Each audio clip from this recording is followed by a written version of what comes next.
بسم اللہ الرحمن الرحیم۔ السلام علیکم۔ ایک شخص جنگل میں راستہ بھول گیا تھا۔ وہ بھوک و پیاس کی حالت میں کسی ایسی جگہ کی تلاش میں تھا کہ کوئی گھر یا کوئی جھوپڑی نظر آ جائے تاکہ کم از کم کچھ کھانے کو مل جائے۔ چنانچہ کچھ دیر بعد اس کو دور سے ایک گھر نظر آیا۔ امید کی کرن نظر آئی۔ وہ شخص جلدی جلدی اس گھر کے دروازے پر پہنچا، دروازے پر دستک دی۔ اندر سے ایک عورت نے کہا، کون ہے؟ اس شخص نے کہا، میں مسافر ہوں اور بھوکا ہوں، کچھ کھانے کی چیز مل جائے گی تو مہربانی ہوگی۔ چنانچہ عورت نے اسے گھر میں داخل ہونے کی اجازت دی اور اسے کھانا پیش کیا۔ وہ کھانے لگا کہ اس عورت کا شوہر، جو کہ کسی کام سے کہیں گیا ہوا تھا، واپس آ گیا۔ اس نے جب اس شخص کو دیکھا تو اپنی زوجہ سے پوچھا، یہ کون ہے؟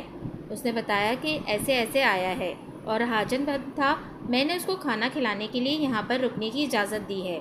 چنانچہ اس شخص نے کہا، یہ کون ہوتا ہے جو ہمارے ہاں سے کچھ کھائے؟ چنانچہ اس نے مسافر کو ذلیل کرنے کے بعد گھر سے نکال دیا۔ وہ پھر جنگل میں کسی دوسرے سہارے کی تلاش میں چلنے لگا۔ کچھ ہی دیر بعد اسے ویسا ہی دوسرا گھر نظر آیا۔ چنانچہ اس نے وہاں پر آواز لگائی، مسافر ہوں، اللہ تعالیٰ کی رضا کے لیے کچھ کھانا کھلا دیں۔ وہاں سے بھی ایک عورت نکلی۔ اس نے اس شخص کو ذلیل و خوار کر کے کہا کہ جاؤ یہاں سے، ہم کیوں دیں تمہیں؟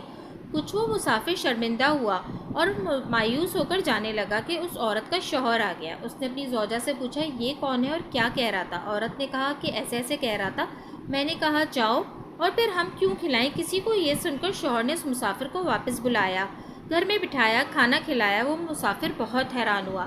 اس نے اپنے میزبان سے کہا کہ مجھے یہ بات بہت پریشان کر رہی ہے کہ میں جس گھر میں پہلے گیا تھا تو وہاں پر مجھے عورت نے اچھی طرح سے کھانا پیش کیا اور مسافر کی طرح میری مدد کرنے کی کوشش کی، مگر اس کے خاوند نے مجھے ذلیل کر کے بھگا دیا، اور آپ کے ہاں آپ کی زوجہ محترمہ نے بالکل اسی شخص کے جیسا رویہ اختیار کیا اور بھگا دیا، اور آپ نے اس عورت جیسا رویہ اختیار کیا۔ اس شخص نے کہا، پہلے تم جس گھر میں داخل ہوئے تھے وہ میری بہن تھی جس نے تمہیں کھانا کھانے کے لیے دیا، اور وہ شخص جس نے تمہیں وہاں سے نکال دیا تھا وہ میری بیوی کا بھائی ہے، اور ان دونوں نے تمہارے ساتھ وہی سلوک کیا جو ان کی تربیت اور فطرت میں شامل تھا، اور میں نے اور میری بہن نے تمہارے ساتھ وہی سلوک کیا جو ہماری تربیت اور فطرت میں ہے۔ اس حکایت سے یہ بات معلوم ہوئی کہ ہم اپنے گھر سے اصل ادب و احترام سیکھتے ہیں جو ہمارے گھر کا کلچر ہوتا ہے۔ اگر گھر میں بچوں کو ادب و احترام، حسن سلوک، صلہ رحمی، درگزر، احسان و قربانی اور نیکی کرنا سکھایا جائے تو عین ممکن ہے کہ بڑے ہو کر یہ بچے وہی کریں گے جو ان کو کرنا سکھایا گیا ہے۔ جزاک اللہ۔ اگر آپ کو میری یہ ویڈیو پسند آئی ہے تو پلیز میرے چینل کو سبسکرائب کرنا نہ بھولیے گا۔